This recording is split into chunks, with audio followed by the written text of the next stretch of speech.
If you are in politics, तपाईँ राजनीतिमा हुनुहुन्छ अनि यु आर डुइङ गुड है, तपाईँले राम्रो काम गरिराख्नु भएको छ भने नि तपाईँले माइक लिएर म चाहिँ खतरा म चाहिँ हेभी हो, मैले राम्रो काम गरेँ भनेर जनतालाई बुझाउँदै हिँड्नुपर्छ जस्तो मलाई चाहिँ लाग्दैन क्या। अहिलेको नयाँ पोलिटिक्स, यङ माइन्ड, कन्सियस माइन्डहरूको त्यो जमाना एराहरूलाई हेर्दै जाँदाखेरि चाहिँ भाषण गर्दाखेरि यस्तो खतरा पनि यहाँहरूको व्यङ्ग्य गर्यो, बिल्ला गर्यो, त्यसो गर्दै हिँड्नुपर्छ जस्तो मलाई चाहिँ लाग्दैन क्या। यदि तपाईँले राम्रो काम गर्नु भएको छ नि जनताको हितमा, तपाईँ चुबो लागेर बस्नुहोस् र पनि जनताले मन पराउँछ क्या। जनता तपाईँको लागि क्रेजी हुन्छ क्या। उदाहरणको लागि अहिले नेपालमा बालेन शाहको उदाहरण हेर्नुहोस् त, ऊ पनि हल्ला गरेर म यो हो र म त्यो हो भन्दै हिँडेको भए त मान्छेले अहिले यति डरलाग्दो उसलाई सपोर्ट गरिरहेको छ होइन, त्यस्तो सपोर्ट गर्थेन नि। सो पोलिटिसियन भएपछि चाहिँ अहिलेको नयाँ जमानामा चाहिँ अरूलाई बिल्ला गर्ने, रोस्ट हान्ने भन्छ नि, अरूलाई एकदम अर्को पार्टी चाहिँ खत्तम हुन चाहिँ मान्छे नै होइन जस्तो बिल्ला गर्ने, हँसाउने, अरूलाई गिराउँदै हिँड्दाखेरि कुनै नेता पनि ठुलो हुँदैन। यदि तपाईँले सही सकारात्मक काम गर्नु भएको छ भने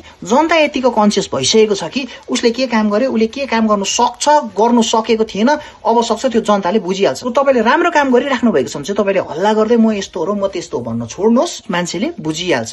यही सन्दर्भमा एउटा अंग्रेजी कोट तपाईहरुको लागि, your garden isn't growing because every time a flower grows in your garden you cut it to prove to other people that you are a gardener.